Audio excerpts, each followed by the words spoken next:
if something sounds too good to be true, it probably is.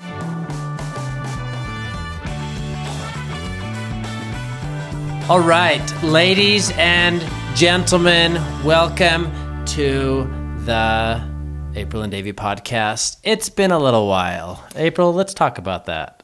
Well, life happens. We were bragging about how good we were about doing the podcast and being so regular and how we weren't missing weeks. And then we missed like a whole month. So that's exactly when we stopped. I believe on the very last podcast that you guys heard from us, we're like, man, we never stick with things. We're so good. And then we stopped. Christmas break, sickness, vacation, and that freaking baby. Oh, I love that baby. He's so stinking cute. So cute.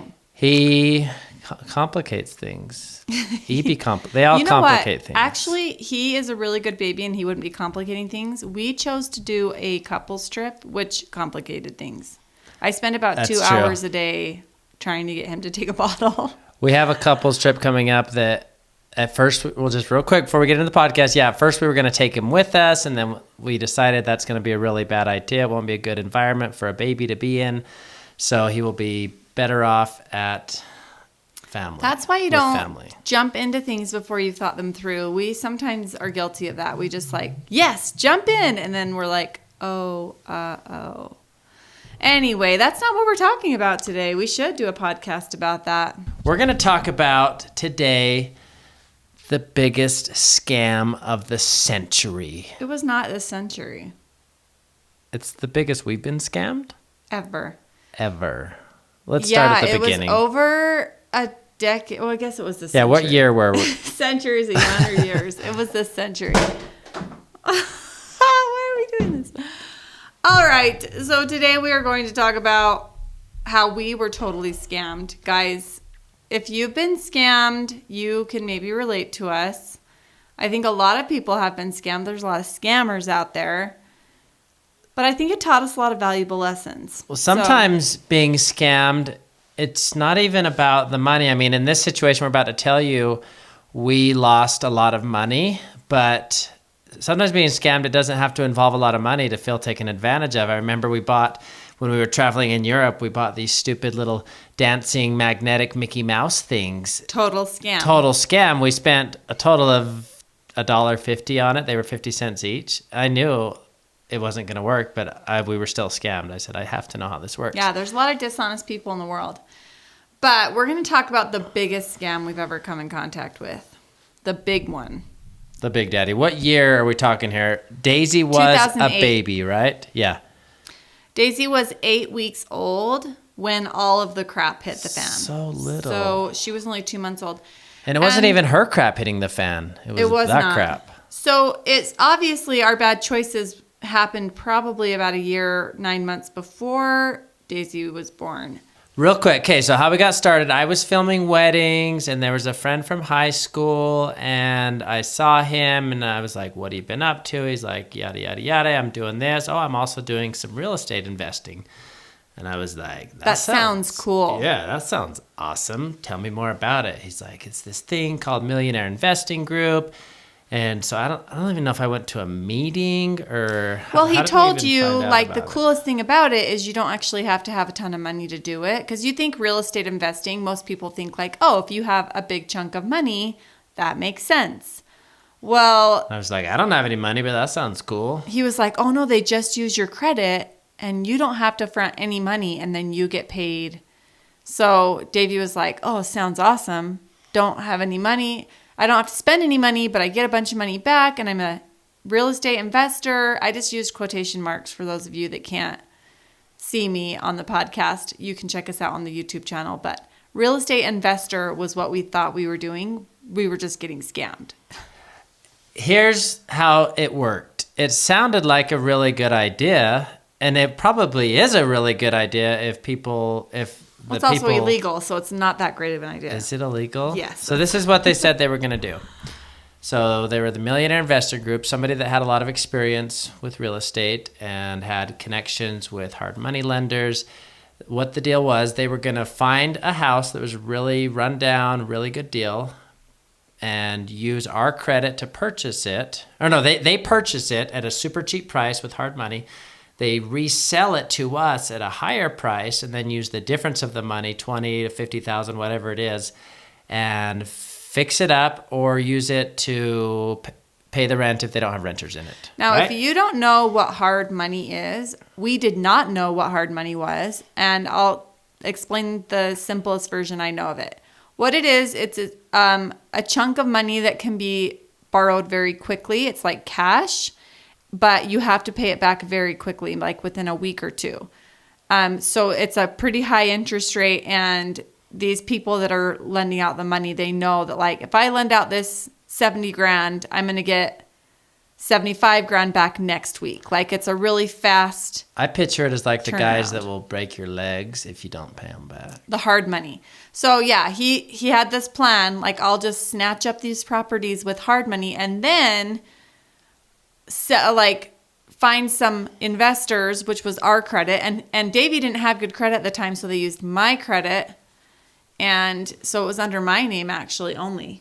Yeah, it was, huh? And it's like we had a lot of fights about this because I remember I didn't want to do it, and he was like, "Come on, you got to take risks." Do it? I did not. We had a little bit of a big fight about this after because I was like, I didn't want to do it, but he talked me into it, like a lot of discussions, and then I finally did say yes. So she was on board. I own that, but there was a lot of wear down and conversations where I finally kind of just was like, fine, but my gut was like, no. But I'm not the big risk taker in the relationship, so that's not very surprising. Like, Davey's the risk taker. I'm the safe one. It's like, no, almost all the time. I think that's basically how everything goes in our marriage. April says no. I'm like, come on. She gives in. Yeah. And then if it turns out good, I I'm not pat in him on the back. trouble. Most of the time it turns out If good, it turns out bad, I'm in trouble. So, like, I do trust him. He's a good guy. And so, like, most of the time it really does turn out good. This is not the first time he's convinced me to do something, but it's like one of the only times I can remember that it turned out really bad. With the sledding debacle being close second.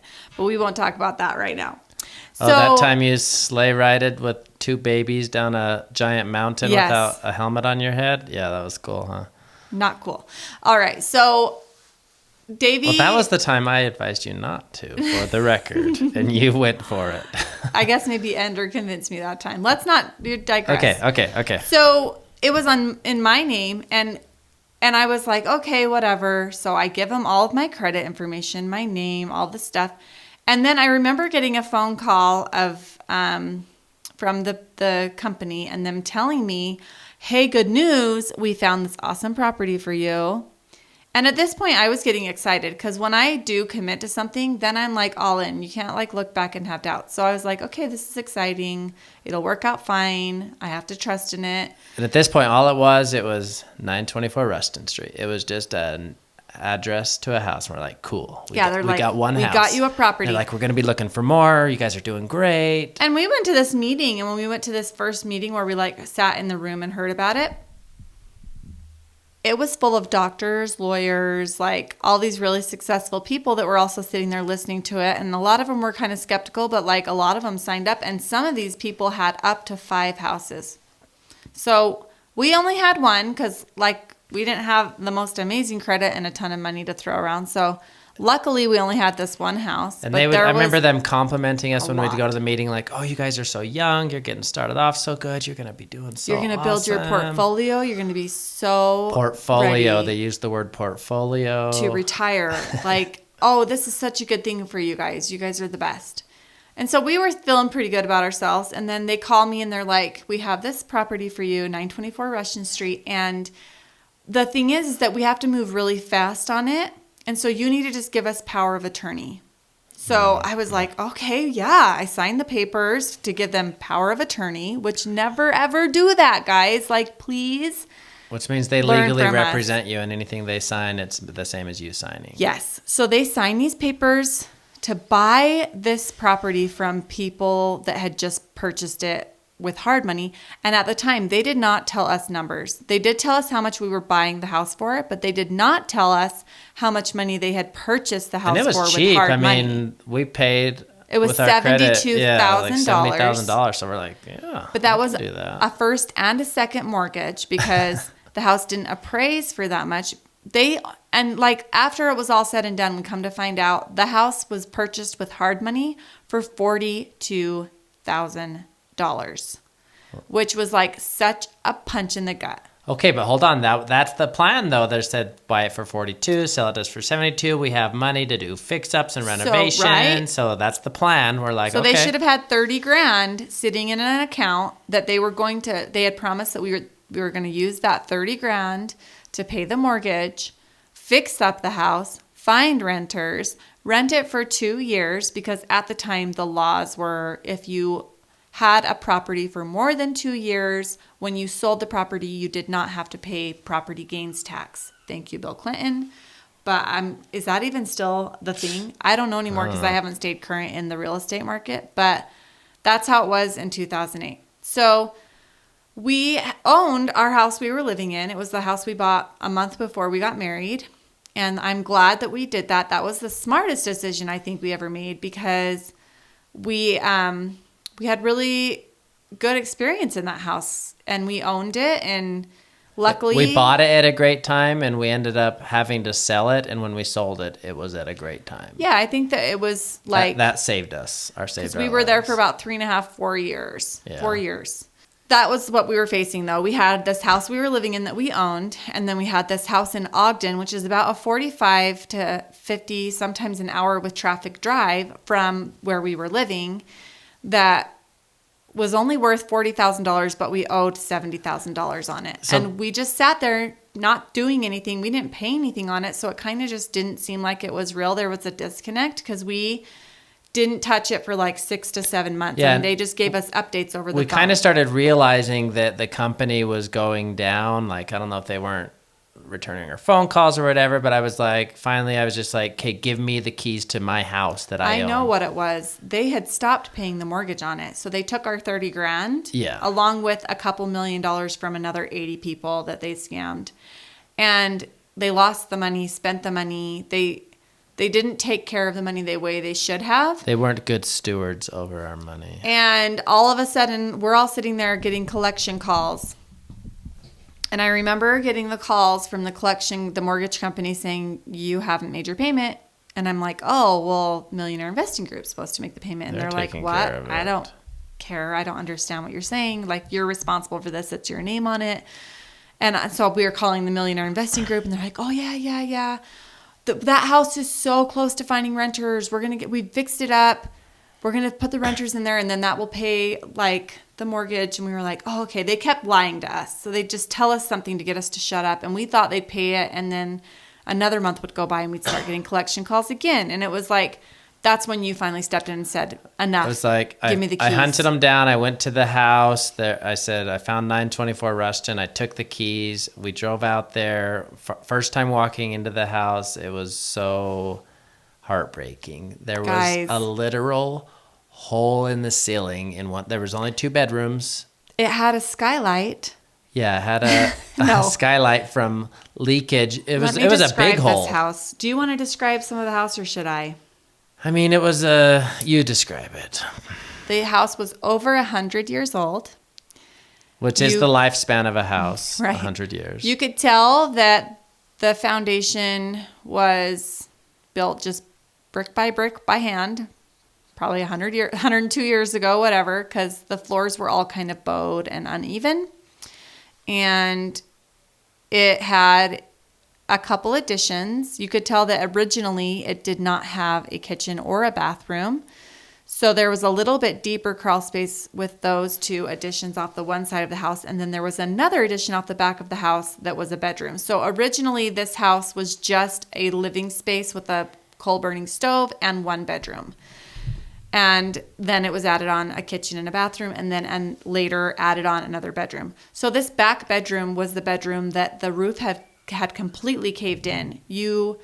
This was what, January when we first went? It was dead of winter. Yeah. We walk in, there's snow and water on the ground in this back bedroom, and we look up, and there's just, you can see all the way through to the clouds and the blue sky. And I'm not talking a little hole. I'm talking big enough that it looked like a man fell through it. A large hole. So the house, they did nothing to repair it. They took our money. And so at this point, I don't know. I don't think we ever really even considered bankruptcy. We just kind of put our heads together and we're like, hey, we need to figure out what to do with this house. Yeah, there was a lot of tears shed, a lot of frustration, some heated arguments. A lot of me, and I'm guilty of this, like the blame game. I feel like for a while, I kind of blamed Davey, and I was like, I told you we shouldn't do this. And that's like not helpful. First of all, let me just tell you in an argument, like that didn't change anything and it didn't help anything. It just made us fight. So we stopped doing that and we turned the conversation around to like, well, how are we going to fix it? And we came up with a plan. And you're right. We didn't consider, like, I think a lot of people would have just been like, walk away and just let the bank repossess it. Yeah, we just thought we need to fix this mess we've gotten ourselves into. We're responsible for the choices we made. Yes, we were scammed, but we were responsible for giving them power of attorney, for letting them buy a house with our credit without even we didn't even look at the house. We just said, yeah, let's do it. So we owned up to our mistake, and we were luckily also just then we were taking a Dave Ramsey course. Your mom had given us CDs and taken the course, the Financial Peace University. Remember that? Mm-hmm. And so we had just started listening to these CDs, and it helped us so much. It totally changed our mentality of we can afford payments to. We pay everything with cash. And it kind of was like the right mindset for us to be in at that time to fix the problem instead of just run away from it and ignore it.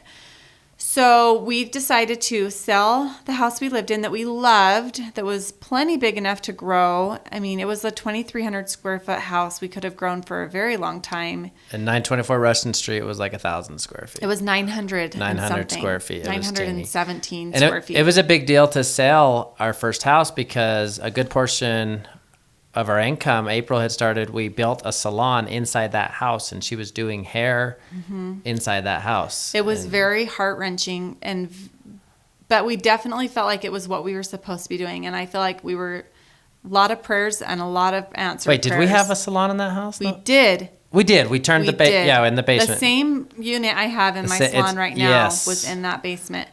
And I'd only had it for 2 years. So, and we spent $10,000 money on it. On that salon. And so it was like, the Ogden house there was no salon there. And so she stopped doing hair. There was no roof. There was no insurance on the house because we found out that the company that was going to insure it found out that there was a hole in the roof and said it's not insurable.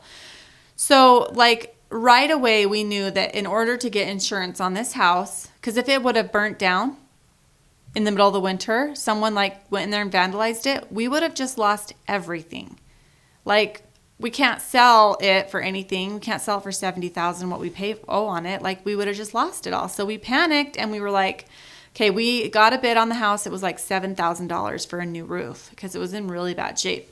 So we were like, we don't have $7,000. What are we going to do? So put the house up for sale. It sold very quickly I think it was one of my clients' daughters that bought it even. Like luckily I just was telling all my clients, like, we have this scam that happened, we have to move. And she's like, my daughter's looking for a house, and it just worked out. And the market was really good at the time. This was in 2008, like right before things got really ugly. Like I said, it was like January, February that we decided to put it up on the market. And by March it had sold. And I remember packing up the house with this like little 7-8 week old baby, little Daisy. And I could barely pack. And luckily some neighbors came over and helped us pack because I had just had a baby. I couldn't lift and pack things.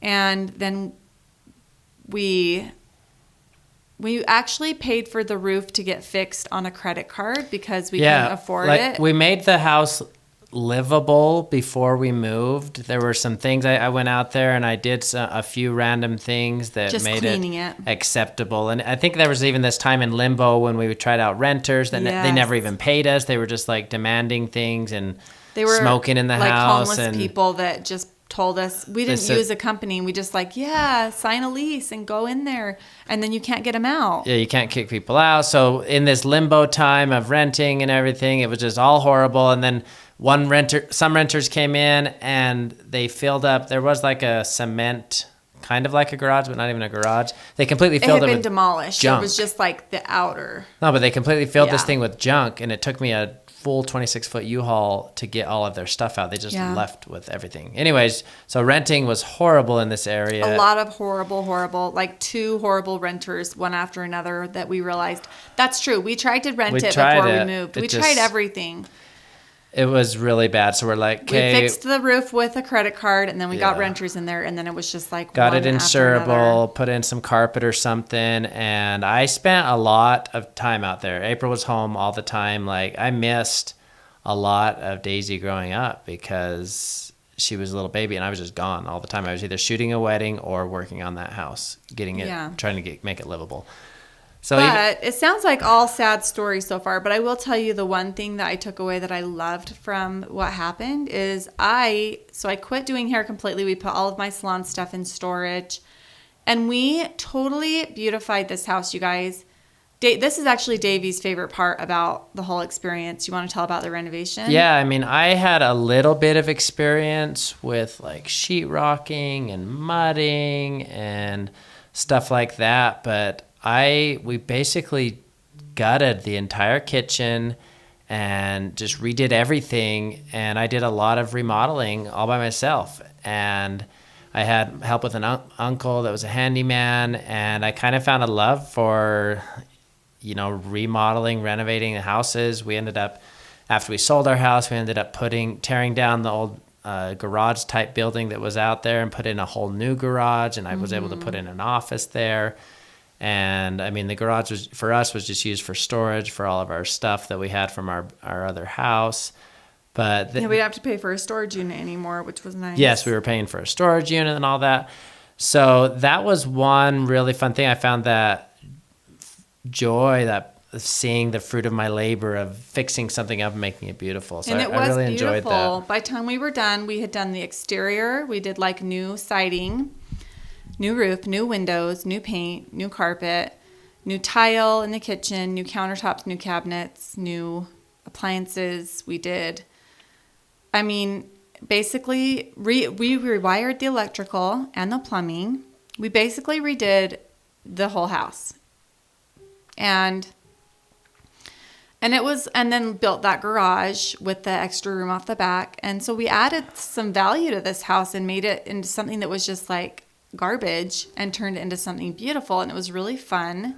So lessons we learned, or the good out of this. First thing, April, you got to spend a lot of time with the kiddos. This was what my favorite part about the whole situation was. We talk about on our blog all the time, like find the good in everything, and that's kind of what this podcast is about, like taking a horrible, ugly situation and what we found good out of it.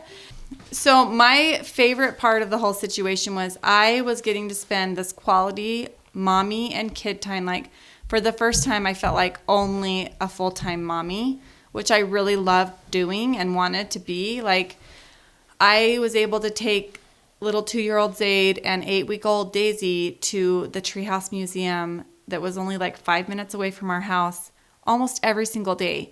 And I was making little lunches for them and making dinners, and I was just like homemaking, and it was so precious to me because I had really wanted that. Like when I was a little girl, I know a lot of you might have different dreams, but that was my dream when I was a little girl. I wanted to be a mommy and a homemaker. Like that to me sounded like the most fun thing ever, and I still love it, and that's still my passion.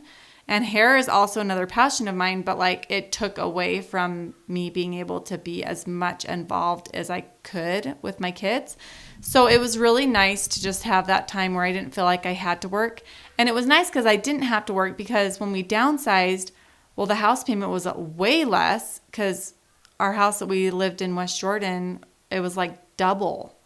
So we had like half of the house payment.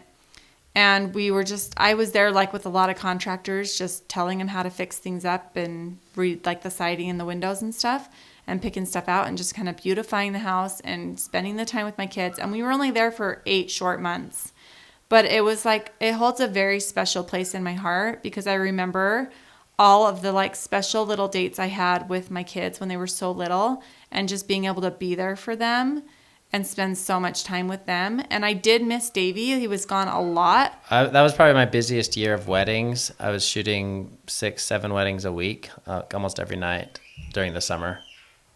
Yeah, I bet. I mean, it was sad that you were gone, but I also just feel like it was such a blessing to have that time with the kids. So Can you hear the kids I screaming can in the hear the background? kids screaming. It's really distracting.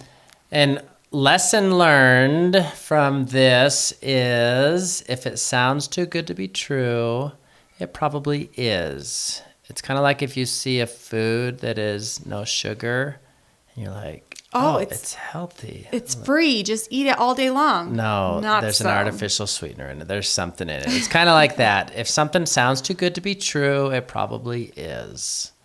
Absolutely. Life lesson. But you can also find the good in it. So this does have a happy ending. We were able to Let's get to sell the the end house. of the story. We were able to actually, what we did, what Dave Ramsey said, like we paid off any loans we had, any credit cards. We worked really hard and we were frugal and we paid off the first or the second mortgage. So we got the house down to where we only owed like 60 grand on it. And then when we sold the house, we were able to sell it for like 82,000. So we were able to get like $22,000 that we could put towards the purchase of a new house, which we used to put down on our house in Lehigh. And the house in Lehigh, I will tell you this, like after going through something hard and living in a really small space in a very, very poor community, I mean, that was one of the other things I loved about it is like we found this little branch to go to church there, and the people there were just so humble and amazing and sweet, and they hold a special place in my heart too. But like I just remember being able to go from a community where there was like police and drugs and gunfire, and like we lived in a really scary part of town, the ghetto, you may say, like the scariest part of Ogden. We were dead in the heart of it. And to be able to move to a neighborhood where I felt like it was safe to let my kids play outside and ride their bikes and just play in the backyard, it was so refreshing and amazing. And like, it just made me count my blessings even that much more when we were able to get out of that situation. And that's another thing that I want to tell you guys. Like, if you don't like where you are in life right now, you just keep holding on and make your goals, dream big, and push for those goals, because we never lost sight. It wasn't like, oh, we're just going to live in Ogden forever. Our goal was we are going to move in, we're going to fix it up and make it gorgeous, and then we're getting out. And that was our goal, and we executed it beautifully. I think we did such a good job, and we built such a stronger connection as a couple, as a family, because we didn't let go of our goals and we didn't just give up. And I think making it through like opposition and all things, because we went through that extreme low, that extreme hard part, we were able to experience and appreciate the house we live in now, the house we lived in, our last house. We totally appreciate these things more, where if we hadn't gone through the trial, that hard thing, had those lows, the highs wouldn't have been as high. Yeah. So if you're going through something hard right now, keep that perspective. This will teach you the lessons you need to learn, and then the joy you will feel later on down the road, it's going to be magnified times 10 or 100. You guys don't even understand, like, the hard things we go through are not what defines us. It's what we do after we conquer them, and like how we feel after we've worked through something hard. So if you're going through something hard, that's my encouragement to you, is don't give up, keep your goals, shoot for the stars, and work hard, and don't give up. Do not give up. There's always something you can learn from hard things, and sometimes it's God causing them because we need to learn something, or sometimes they're just things happening to us in life. And sometimes it's bad choices. Like this was brought on because of bad choices. A lot of it was a bad choice. God did not do this to us.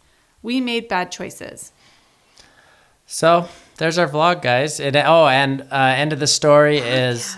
Oh, that's our podcast. Sorry.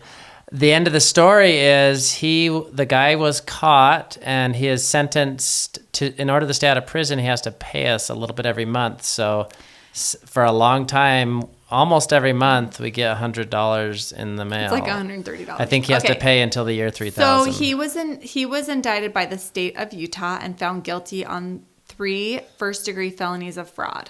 And he chose restitution. But here's what really sucks is that sounds like we're getting all of our money back, but it's not, because there was no documentation on the hard money. It was just the money we could prove. So it was only the money that we could prove that we put into fixing up the house and paying the mortgages up until the point of the lawsuit. And then everything after that was like case closed. So it was only a little small nugget, I think like $16,000, when he in reality took about $40,000 from us. We ended up, in the next 20 years, we'll probably get a total of $16,000 back, which split up between 20 years, it's like $100 a month. It's not that big a deal. But so yeah, that's our story. It turned out we're okay. It all worked out fine. And yes. Yeah, hopefully this was entertaining and informative, and you guys can watch out for scams in your life and always try to look for the good in bad situations. Yeah. It's there. You just got to look for it. You can find good in everything. You just have to know where to look. Okay. And thanks for listening, guys. We'll see you tomorrow. Make sure to give this a 5-star rating, thumbs up, and I don't know. We better not be doing another podcast tomorrow. I hope we don't go another 2 months before we're going to try to do one. We're going to go Monday. back to every week. Here we come. Okay. See you guys next time.